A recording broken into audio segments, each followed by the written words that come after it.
Hello friends, రేపటి complete episode ఇప్పుడు ఈ వీడియోలో చూడండి. ఇక హర్షవర్ధన్ చంద్రికకు బొట్టు పెట్టి పూలు పెడుతుంటే వెంటనే రమాదేవి చూసి ఒక్కసారిగా షాక్ అవుతుంది. అసలు ఇక్కడ ఏం జరుగుతుంది? నేను లేనప్పుడు ఈ హర్ష చంద్రికతో బాగానే సరసలాడుతున్నాడు కదా. నేను లేననుకొని ఆ చంద్రికకు పువ్వులు పెడుతున్నాడా? నేను కూడా ప్రేమను పంచుతున్నాను కదా, మరి ఆ చంద్రిక వలన ఎందుకు పడుతున్నాడు? ఇక రమాదేవి గట్టిగా అరుస్తూ, హర్ష, ఇక్కడ ఏం జరుగుతుంది? ఇక్కడ నువ్వు ఆ చంద్రికతో ఏం చేస్తున్నావు? అయినా రమాదేవి, నేనేం చేస్తున్నాను?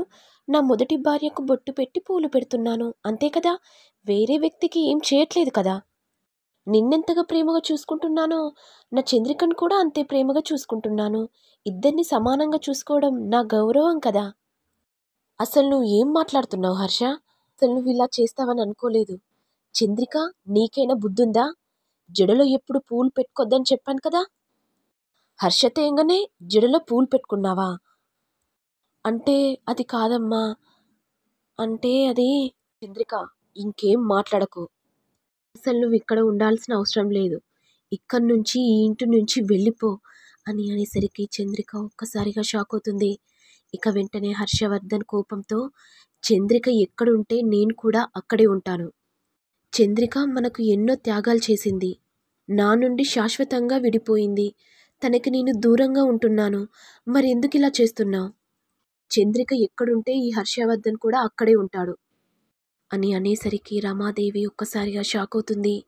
అప్పుడు రమాదేవి మనసులో, ఇప్పుడు నేను ఏం చేయాలి? ఈ చంద్రికను వెళ్ళకొడితే ఈ హర్ష కూడా ఇంట్లో నుంచి వెళ్ళిపోతాడు.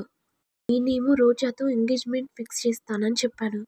ఈ హర్ష లేకుండా ఎంగేజ్మెంట్ ఎలా సాగుతుంది? ఇప్పుడు ఏదో ఒకటి మేనేజ్ చేసి చంద్రికను కూడా ఇక్కడే ఉండేటట్టు చేయాలి. లేకపోతే ఆ హారం కూడా నాకు దక్కదు, ఈ ఎంగేజ్మెంట్ కూడా కాదు. చంద్రిక, నీకు ఇప్పుడే చెప్తున్నాను, ఇంకోసారి ఇలా రిపీట్ అయిందంటే ఈ ఇంట్లో ఒక్క క్షణం కూడా ఉండవు.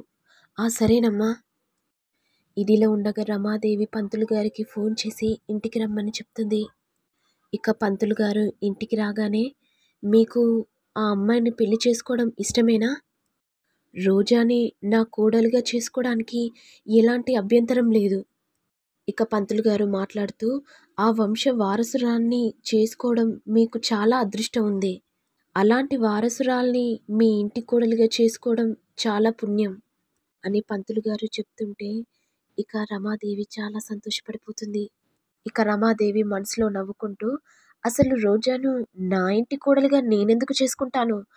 ఆ హారం గురించే కదా రోజాను ఇంటి కోడలుగా చేసుకునేది. నాకు ఆ హారం కావాలి. రోజా నా ఇంటి కోడలైతే ఆ హారం కూడా నాకు వర్తిస్తుంది. అప్పుడు నేను ఆ హారాన్ని వేసుకోవాలి. అదే నా లక్ష్యం. నా లక్ష్యం సాధించే వరకు ఎంత దూరమైనా వెళ్తాను. ఇక పంతులు గారు, ఏంటమ్మా ఏం ఆలోచిస్తున్నారు? ఏం లేదు పంతులు గారు. ఇదంతా చామంతి విని ఒక్కసారిగా షాక్ అవుతుంది. అసలు మా అక్క ఈ ఇంటి కోడలిగా ఎందుకు రావాలనుకుంటుంది? ఇన్ని పచ్చి అబద్ధాలు ఎందుకు ఆడుతుంది? అసలు మా అక్కకి ఆ హారం ఎలా దొరికింది? మా అక్క రాజకుటుంబానికి చెందిందా? ఎందుకు ఇన్ని అబద్ధాలాడుతుంది? ఈ విషయాన్ని ఎలాగైనా సరే రమాదేవి గారికి చెప్పాలి. అయినా నేను ఈ విషయాన్ని చెప్తే ఆ రమాదేవి గారు వినరు. నా సొంత అక్క అని చెప్పినా వినరు. ఇప్పుడు నేను ఏం చేయాలి? ఎలా ఈ పెళ్లిని ఆపాలి? ఈ విషయాన్ని నేను డైరెక్ట్ మా అక్కతోనే మాట్లాడాలి. లేకపోతే నా మాట వినకపోతే ఈ విషయాన్ని డైరెక్ట్గా నేను హర్షవర్ధన్ సార్కి చెప్పేస్తాను. ఇక చామంతి మనసులో అనుకుంటూ ఉంటుంది. ఇక పంతులు గారు వెంటనే, అమ్మ రమాదేవి, మీ ఇంటి కోడల్ని పిలిపించండమ్మా. అలాగే పంతులు గారు. ఇక రమాదేవి రోజాకి ఫోన్ చేస్తుంటే ఇక వెంటనే రోజా, నాకు తెలుసు అత్తయ్య, మీరు నాకు ఫోన్ చేస్తారని. చెప్పాను కదా, ఇప్పుడు మీరు నా చుట్టూ తిరుగుతున్నారు.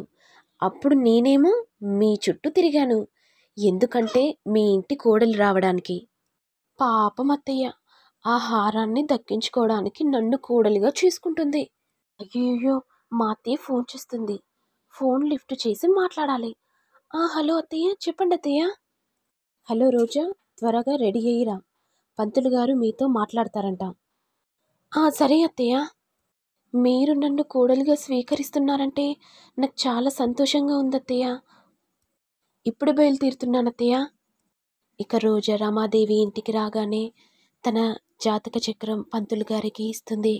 ఇక పంతులు గారు ఆ జాతకం చూసి రోజాకి రాహుల్కి మంచి ఈడు జోడి ఉంది, వీళ్ళిద్దరికీ పెళ్లి చేస్తే చాలా శుభం జరుగుతుంది అని చెప్పేసరికి రమాదేవి చాలా సంతోషపడిపోతుంది. ఇక పంతులు గారు రమాదేవితో మాట్లాడుతూ, అమ్మ రమాదేవి, వీళ్ళిద్దరికీ ఇప్పుడే ఎంగేజ్మెంట్ జరిగితే చాలా బాగుంది, శుభముహూర్తాలు కూడా ఉన్నాయి, ఇద్దరికి ఇప్పుడే ఎంగేజ్మెంట్ జరిపించండి అని చెప్పేసరికి రోజా చాలా సంతోషపడిపోతుంది. ఇక రోజా రెడీ అయి వచ్చి రాహుల్ కూడా రెడీ అయి వస్తాడు. ఇటు చామంతి టెన్షన్ పడిపోతూ ఉంటే వెంటనే రమాదేవి, ఏయ్ నీకు బుద్ధుందా, నా కోడలు చేయి పట్టుకొని రా. ఇక చామంతి రోజా చేయి పట్టుకొని, అక్క అసలు ఇక్కడ ఏం జరుగుతుంది, ఇక్కడ నువ్వు ఎంగేజ్మెంట్ జరుపుకోవడం ఏంటక్క, ఏయ్ నీకు చెప్పాను కదా అసలు నువ్వు ఇన్వాల్వ్ కావద్దని, ఎన్నిసార్లు చెప్పినా అర్థం కావట్లేదా, సైలెంట్గా ఉండు, అర్థమైందా. ఇక స్టేజీ మీద వెళ్తుంటే రోజా కూర్చునే ప్లేస్లో చామంతి కూర్చుంటుంది. అందరూ చూసి ఒక్కసారిగా షాక్ అవుతారు. మరి నెక్స్ట్ ఎపిసోడ్లో ఏం జరుగుతుంది, రోజాకి రాహుల్కి ఎంగేజ్మెంట్ జరుగుతుందా లేదా, లేకపోతే చామంతి వెళ్ళి మా అక్క అన్న విషయం రమాదేవికి చెప్తుందా అనేది నెక్స్ట్ ఎపిసోడ్లో చూడాలి. మరి మీకు ఈ వీడియో కనుక నచ్చినట్లయితే లైక్ చేయండి, షేర్ చేయండి, సబ్స్క్రైబ్ చేయండి. Thank you all.